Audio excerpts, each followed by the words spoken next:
Do you set goals for yourself each day? I love to set goals for myself that are applications of the work of redemption in my life. Because I believe applying the truths of Christ are the most important thing. Yes, we need to know about them, but it does us no good if we don't then apply those truths in our lives. That sometimes takes some thought, certainly determination, and opportunity to cause these truths to become visible, that they would take on our flesh and be seen in the world. This is an idea that I want to share with you today as a goal that we set today and let it be a habit that we continue. It is from the Old Testament. Now, if it's recorded in the Old Testament, we know that it's available to us today because we live under the New Covenant. Because of Christ, all of the things that often seemed impossible in the Old Testament now, of course, are possible because of Christ. This statement from David in Psalm 19, verse 14, he says, "Let the words of my mouth and the meditation of my heart be acceptable in your sight, O Lord, my strength and my Redeemer." This is a great goal to establish for today and for subsequent days. That we would be careful about every word that we speak. Mindful that our words need to be pleasing to God.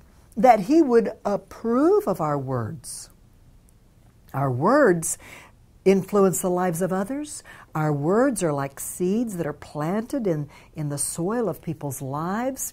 And yet often, as Christians, we're careless, especially if we're not in church or not in a Bible study or in the company of other believers. We're just careless about what we say. Let's not do that. If David cared about what he said, how much more we should. That we would join his heart today, saying, "Lord, let the words of my mouth and the meditations of my heart." You see, we meditate in our hearts first, and then the words come pouring out. So we control those meditations, our thoughts, so that our words are the right kind of words. He says, I want my meditations to be acceptable so that my words will be acceptable. And then he wraps this up in a beautiful way, in a way that he didn't fully understand like you and I do.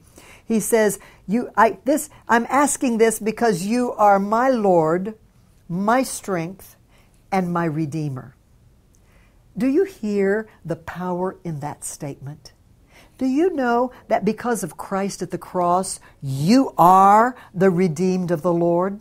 You can declare Him as your Redeemer. That means He's bought you back and made you new. Therefore, He is your Lord. He is your strength. His very life is your strength. Therefore, since He's living in you and His strength is yours, you belong to Him and you're made new. Your thoughts are new. Therefore, your words can be new. Therefore, your actions can be new. Everything that concerns your life and your influence becomes new. Let your words today be pleasing to the Lord. It's possible because He's redeemed you.